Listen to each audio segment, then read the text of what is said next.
Hi friends, ఈరోజు నేను చెప్పే విషయం గురించి మీరు ఎక్కువగా వినుండకపోవచ్చు, కానీ ఇది మన దేశ భద్రతలో ఒక ముఖ్యమైన అంశం. ఈరోజు మనం ఇండియా బోర్డర్తో రైల్వే కనెక్టివిటీని ఏర్పాటు చేయడం కోసం ప్రభుత్వం చేపడుతున్న ప్రాజెక్టుల గురించి మాట్లాడుకోబోతున్నాం. ఇది కేవలం రైల్వే ప్రాజెక్ట్ మాత్రమే కాదు, మన ఇండియన్ ఆర్మీ సామర్థ్యాలను నెక్స్ట్ లెవెల్కి తీసుకెళ్లడానికి ప్రభుత్వం చేస్తున్న అద్భుతమైన ప్రయత్నం. చైనా టిబెట్ ప్రాంతంలో ఒక పెద్ద రైల్వే నెట్వర్క్ను ఏర్పాటు చేసే ప్రయత్నం చేస్తుంది. ఇది ఇండియా చైనా బార్డర్లో చైనా ఆర్మీకి ఒక మంచి యాక్సెస్ని ఇస్తుంది. ఒకవేళ భవిష్యత్తులో యుద్ధం వస్తే బలంగా నిలబడడానికి మన దేశం సిద్ధంగా ఉండాలి. దీనికోసం భారతదేశం కూడా ఈ బార్డర్లో పట్టు సాధించాలి. పరిస్థితులు ఇందుకు అనుకూలంగా ఉండాలంటే భారతదేశం కూడా తన బార్డర్ను రైల్వే కనెక్టివిటీతో దేశంలోని ఇతర ముఖ్యమైన సిటీలను కలిపి ఉంచాల్సిన అవసరం ఉంది. దీనికోసం మన దేశం ఇప్పటికే వ్యూహాత్మక ప్రణాళికలు రూపొందిస్తుంది. ఇప్పుడు మనం ఇండియా చైనా బార్డర్ పరిస్థితులను పరిశీలిస్తే అంతా బాగానే ఉంది అని మన ప్రభుత్వం చెబుతున్నప్పటికీ అప్పుడప్పుడు ఏదో ఒక ఉద్రిక్తత జరుగుతూనే ఉంటుంది. దీనిని బట్టి ఇండియా చైనా బార్డర్లో ఇన్ఫ్రాస్ట్రక్చర్ను డెవలప్ చేయడం ఎంత అవసరమో తెలుస్తుంది. వాస్తవానికి ఈ బార్డర్లో ఎక్కువగా హిమాలయ పర్వతాలు, లోయలు, సరస్సులు ఉంటాయి. ఇలాంటి పరిస్థితుల్లో ఇన్ఫ్రాస్ట్రక్చర్ను డెవలప్ చేయడం అంటే అది కొంచెం కష్టమే, కానీ ఖచ్చితంగా డెవలప్ చేయాల్సిన అవసరం ఉంది. మన సరిహద్దు భద్రత, కనెక్టివిటీ మన జాతీయ భద్రతపై ప్రత్యక్ష ప్రభావాన్ని చూపిస్తాయి. సరిహద్దు ప్రాంతంలో పరిస్థితులు కఠినంగా మారుతున్నాయి. 2020లో గల్వాన్ లోయలో ఏం జరిగిందో మీకు తెలుసు. అలాంటి పరిస్థితులను మళ్ళీ ఎదుర్కోవడానికి మన దేశం సిద్ధమవుతుంది. ముఖ్యంగా ఈ విషయం జరిగినప్పటి నుండి మన దేశం సరిహద్దు ప్రాంతాలలో ఇన్ఫ్రాస్ట్రక్చర్ను వ్యూహాత్మకంగా అభివృద్ధి చేస్తుంది. దీనిలో భాగంగానే ఈ కొత్త రైల్వే ప్రాజెక్టులను ప్రభుత్వం మొదలుపెట్టింది. ఇప్పుడు ఇండియా బోర్డర్లో కనెక్టివిటీని పెంచే కొత్త రైల్వే ప్రాజెక్టుల గురించి తెలుసుకుందాం. అయితే ఇందులో భాగంగా ముందుగా మనం శ్రీనగర్ రైల్వే లింక్ గురించి మాట్లాడుకోవాలి. ఇది ఢిల్లీ నుంచి జమ్మూకి ఫాస్టెస్ట్ రైల్వే మాత్రమే కాదు, ఈ ప్రాజెక్ట్ భారతదేశ రక్షణలో ఒక గేమ్ చేంజర్గా నిరూపించుకుంటుంది. 800 కిలోమీటర్ల పొడవైన ఈ మార్గం ద్వారా ఢిల్లీ నుండి శ్రీనగర్కు వెళ్లే సమయం సుమారుగా 13 గంటలు తగ్గుతుంది. ఇది మామూలు జనాలకు ఎంతో సహాయపడుతుంది అని మీరు అనుకుంటే అది కూడా నిజమే, కానీ ఇది మన ఇండియన్ ఆర్మీని, ఆయుధాలను వేగంగా బోర్డర్కు తరలించడానికి చాలా ఉపయోగపడుతుంది. బిలాస్పూర్ మనాలి రైల్వే లైన్ ఇది 4 దశల్లో పూర్తవుతుంది. అయితే ఇందులో స్పెషాలిటీ ఏంటంటే ఈ రైల్వే లైన్లో ఒక భాగం పూర్తిగా ఇండియన్ ఆర్మీకి కేటాయించబడుతుంది. 13 కిలోమీటర్ల పొడవైన ఈ మార్గం మన ఇండియన్ ఆర్మీకి వ్యూహాత్మకంగా ఒక బెస్ట్ రైల్వే లైన్గా చెప్పవచ్చు. ఇది దాదాపు ఇండియా చైనా బోర్డర్ వరకు ఉంటుంది. దీని ద్వారా సరిహద్దుల వరకు ఇండియన్ ఆర్మీని, వారికి అవసరమైన వస్తువులను వేగంగా తీసుకెళ్లొచ్చు. ఇది భారతదేశ సరిహద్దులపై మన ఆర్మీకి మంచి పట్టును సాధించడానికి ఉపయోగపడుతుంది. తర్వాత మీకు ఈశాన్య భారతదేశంలో ఏర్పాటు చేస్తున్న రైల్వే లైన్స్ గురించి చెప్తాను, వినండి. అరుణాచల్ ప్రదేశ్ రాష్ట్రంలో 3 పెద్ద రైల్వే ప్రాజెక్టులను చేపట్టాలని డిసైడ్ అయ్యారు. ఈ 3 కూడా ఆ రాష్ట్రంలో చేరుకోవడానికి కష్టంగా ఉండే ప్రాంతాలను కలిపే విధంగా ప్లాన్ చేశారు. వాటిలో ఓలెంగ్ టవంగ్ రైల్వే లైన్ ముఖ్యమైనది. దీనిని మొదలు పెట్టడానికి అవసరమైన సర్వే కూడా పూర్తయింది, కాబట్టి దీనిని అతి త్వరలో మొదలుపెట్టే అవకాశం ఉంది.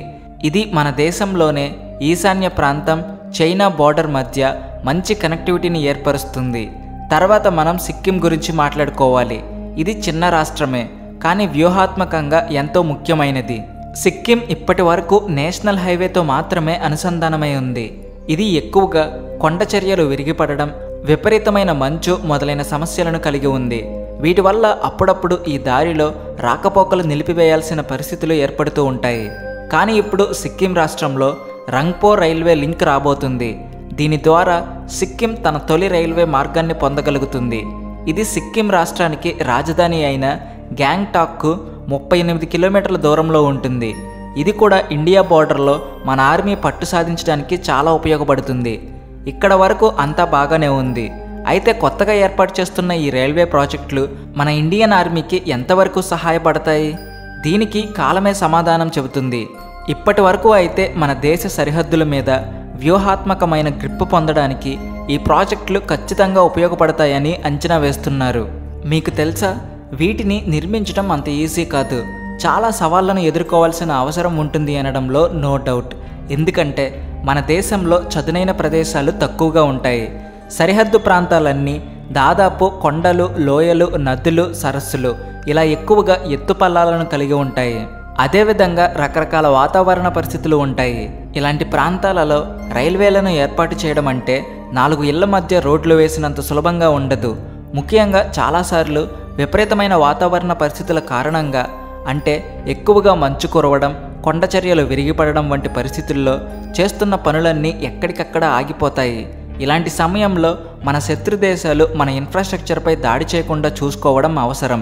సరిహద్దు ప్రాంతాలలో పనిచేసేటప్పుడు చాలా జాగ్రత్తగా ఉండాలి. ఏమాత్రం నిర్లక్ష్యం వహించినా చాలా ప్రమాదం. అది మన దేశ భద్రతను దెబ్బతీసే అవకాశం ఉంది. కాబట్టే ఇలాంటి పరిస్థితులను సులభంగా ఎదుర్కోవడానికి ప్రభుత్వం కష్టమైనా సరే ఇన్ఫ్రాస్ట్రక్చర్ను అభివృద్ధి చేయడానికి ప్రయత్నిస్తుంది. అయితే వీటితో పాటు ఈ ప్రాజెక్టులు పూర్తి చేయడానికి ఆర్థికపరమైన సమస్యలు కూడా ఎదురవుతాయి. ఎందుకంటే ఇవి పేరుకి చిన్న ప్రాజెక్టులే అయినా అన్నీ కలిపి ఒక పెద్ద ప్రాజెక్టుగా పరిగణించాల్సిన అవసరం ఉంది. ఈ రైలు మార్గాలను ఏర్పాటు చేసే క్రమంలో ప్రతి కిలోమీటర్కు ఎంత సిమెంట్ అవసరమైంది, ఎంతమంది కూలీలు పనిచేశారు, ఎంత ముడి సరుకులు ఉపయోగించారు, ఇలా ప్రతిదీ లెక్క వేసుకోవాల్సి ఉంటుంది.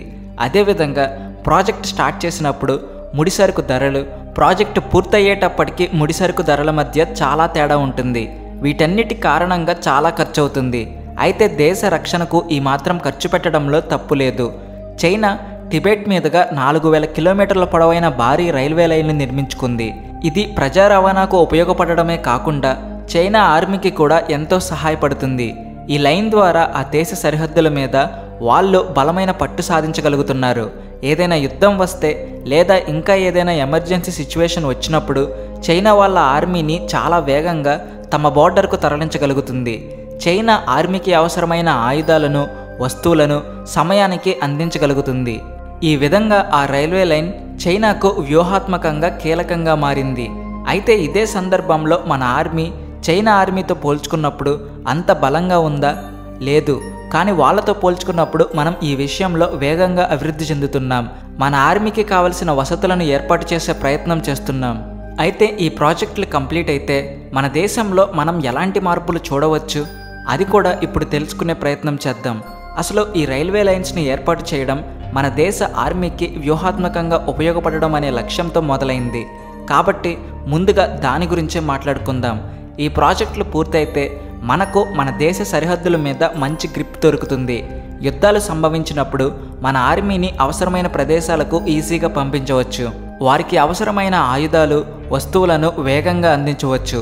ఈ మాత్రం బలం మనకి ఉంటే మన శత్రు దేశాలు మన మీద దాడి చేసే ముందు 1కి 4 సార్లు ఆలోచించుకుంటారు.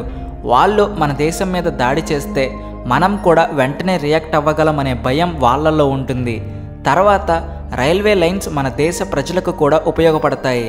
ఆయా ప్రాంతాల మధ్య ట్రావెల్ చేసే టైం తగ్గుతుంది. దీనివల్ల అందరూ తక్కువ సమయంలో తమ గమ్యాలను చేరుకోవచ్చు. అరుణాచల్ ప్రదేశ్, సిక్కిం వంటి రాష్ట్రాల గురించి మాట్లాడుకుంటే ఈ రైల్వే లైన్స్ ఆ 2 రాష్ట్రాలు అభివృద్ధి చెందడానికి సహాయపడతాయి. ఆయా రాష్ట్రాల్లో ప్రజలకు ఉపాధి దొరుకుతుంది. ఈ మార్గాలలో కూడా ప్రజలు రైల్వేను ఉపయోగించి ప్రయాణాలు చేస్తారు కాబట్టి ఈ విధంగా కూడా ఆదాయం పెరుగుతుంది. ఎలా చూసినా ఈ ప్రాజెక్టులు మన దేశానికి ఉపయోగకరంగానే ఉన్నాయి. అయితే యుద్ధాలు జరిగేటప్పుడు ఇవి ఎంతవరకు ఉపయోగపడతాయో ఈ ప్రాజెక్టులు పూర్తయితే కానీ తెలియదు. మీరేమనుకుంటున్నారు? ఈ ప్రాజెక్టులు నిజంగా మన ఇండియన్ ఆర్మీ బలాన్ని పెంచుతాయా? తప్పకుండా కామెంట్ చేయండి. ఈ వీడియో నచ్చితే లైక్ చేసి మీ ఫ్రెండ్స్ అండ్ ఫ్యామిలీ మెంబర్స్కి షేర్ చేయండి. ఇలాంటి మరెన్నో ఇంట్రెస్టింగ్ వీడియోలు చూడడానికి మా ఛానల్ను వెంటనే సబ్స్క్రైబ్ చేసి బెల్ ఐకాన్ను యాక్టివేట్ చేసుకోండి. Thanks for watching. జై హింద్.